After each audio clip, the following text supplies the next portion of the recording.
What happened in qualifying for the Chinese Grand Prix was not simply a good lap by Oscar Piastri, but a performance that revealed something much more important within McLaren. The Australian is reaching a level of execution that even surprised his own team when they reviewed the session data. Now let me ask you something before we start. What would you think if I told you that McLaren's own data showed that Oscar Piastri did a practically perfect lap, and that it surprised both Andrea Stella and Lando Norris when they analyzed the telemetry after qualifying? Because that's exactly what happened in Shanghai. While Mercedes seemed to be competing in another league and the rest of the grid was struggling to find its balance on a complicated track, Piastri managed to connect a lap that squeezed practically everything the MCL 40 could offer. And when the team began to review sector by sector what the Australian had done, they discovered something that changed the conversation inside the garage. It was not that the car could go much faster. It was that the driver had pushed the limit of the car to where it could really go. The context of qualifying at the Chinese Grand Prix is essential to understand why Oscar Piastri's performance ended up generating so much conversation within McLaren. The team arrived in Shanghai knowing that the competitive scene had changed slightly from what was seen in Australia, but also with the feeling that they were still in a strong position within the championship. McLaren had been consolidating itself as one of the most consistent teams on the grid, and the internal expectation was clear: to maximize the car's performance in qualifying to stay in the direct fight with Ferrari and Red Bull, although everyone in the paddock was clear that Mercedes seemed to be in another category in terms of pure performance during that weekend. In that scenario, every detail in the execution of the fastest lap became decisive, especially on a circuit like Shanghai that combines very technical sectors with an extremely long straight where the engine's energy management can make enormous differences between cars. McLaren, like the rest of the teams, had to use that single training session to quickly understand the car's behavior on the new asphalt. The engineers worked intensively with both drivers, testing different aerodynamic balance settings and mechanical adjustments with the aim of finding an optimal point before it was time for qualifying. In the midst of this adaptation process, Piastri had already shown interesting signs of performance during the first runs, placing himself in competitive positions as the track evolved and the times began to progressively drop. However, no one within the team yet imagined that the real impact would come later, when the Australian went out to make his final attempt in the qualifying session. When it was finally time for the decisive lap, the scenario was extremely demanding for all drivers. The change from medium tire to soft tire generated a considerable jump in grip, but also implied an additional challenge. The driver had to push the car to the limit from the first sector without overheating the tires or losing stability in the most aggressive braking areas of the circuit. It was precisely at that moment that Oscar Piastri began to build a lap that, seen from the outside, seemed simply competitive, but which when later analyzed by the engineers revealed an exceptional level of precision. Sector after sector, the Australian chained curves with almost perfect consistency, using every centimeter of the layout to maintain the minimum speed in the curve and optimize the exit towards the acceleration zones. The final result of that lap placed Piastri less than a tenth behind Lando Norris, an extremely small margin that confirmed how tight the internal battle was within the team. But what really caught the attention was the difference with George Russell's Mercedes, which finished more than 7/10 ahead. That gap made it clear that the Mercedes car was at another level on that circuit, but it also served to show something even more important for McLaren. The Australian had squeezed practically all of the MCL 40's potential in a single lap. When Piastri described his turn after the session, he did so with a matter-of-factness that even surprised the journalists present. He explained that the lap had been reasonable, and that the car had felt very good after the compound change, also noting that he did not feel that there had been too much time left on the table from a driving point of view. That statement, which might seem like a simple assessment by the pilot of his performance, had a much deeper meaning when analyzed alongside the telemetry data.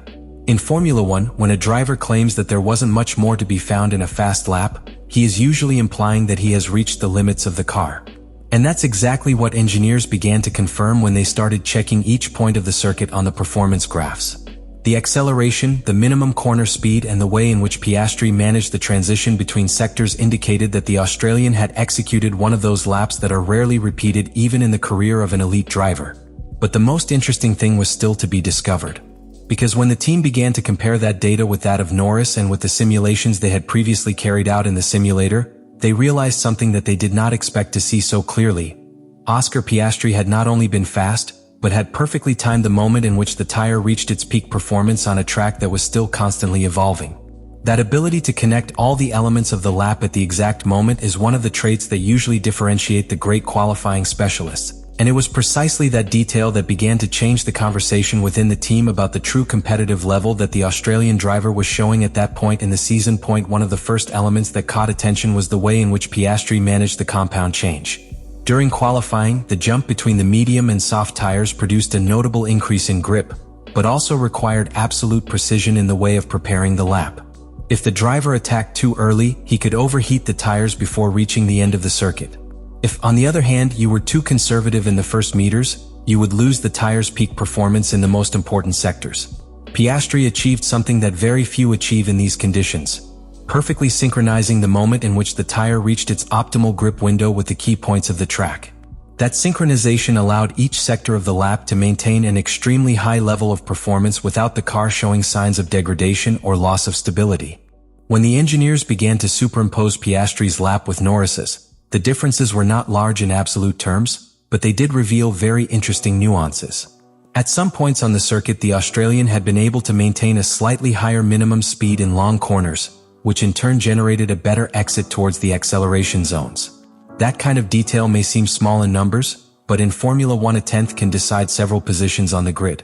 What Norris observed when reviewing this data was that his teammate had managed to connect each section of the circuit with almost perfect fluidity, something especially complicated on a track like Shanghai where changes of pace between slow, medium and long corners forced drivers to constantly adapt their driving style. Another key point of the analysis appeared in the last sector of the circuit. This section combines traction, a long straight and the need to correctly manage the energy of the engine's hybrid system. It was precisely in that area where McLaren was losing the most time to Mercedes. The data showed that Russell's car could gain up to 6/10 on that part of the track, a difference too big to compensate for in the corners of the first sector. But even in that scenario, internal analysis indicated that Piastri had fully optimized what the MCL40 could offer in that area. In other words, the deficit against Mercedes was not in the driver's execution, but in the performance of the car's technical package. That discovery was precisely what caught Andrea Stella's attention the most. From the team boss's point of view, Piastri's return confirmed something very important for McLaren's development. When the driver is able to push the car to its real limit, the engineers can identify much more clearly where the car's true limitations are. In this case, the data reinforced the idea that the team had a very competitive car in cornering areas, especially in the most technical sectors, but that still needed to improve in traction, top speed and energy efficiency on long straights. For Lando Norris, the surprise came when he saw how his partner had connected the turn at just the right moment. On a track that was not yet fully rubberized, the margin to find maximum grip was extremely small. However, Piastri managed to maximize the soft tire window exactly when it mattered most. That detail is one of the factors that differentiates drivers who are simply fast from those who can build benchmark laps under pressure. And it was precisely that began to change the internal perception within McLaren.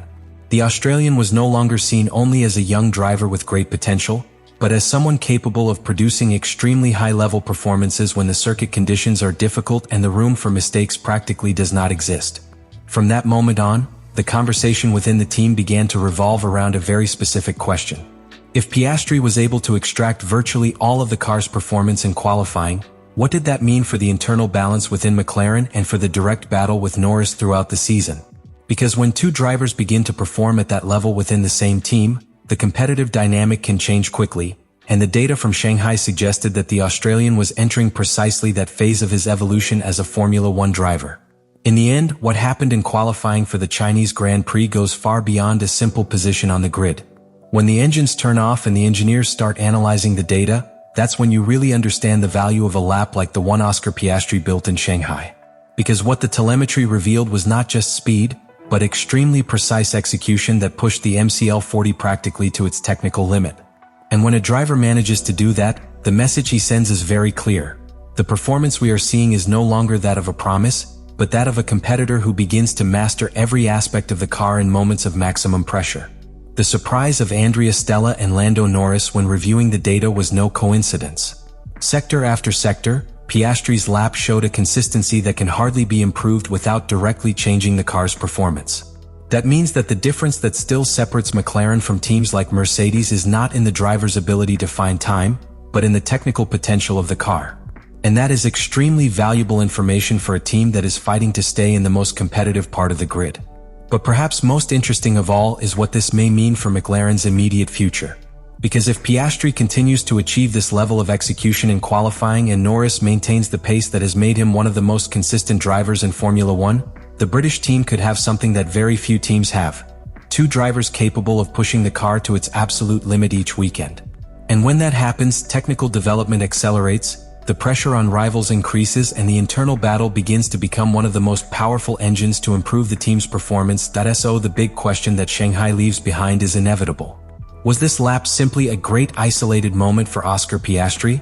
Or are we seeing the beginning of a stage in which the Australian is beginning to establish himself as one of the most complete and dangerous drivers on the entire Formula One grid?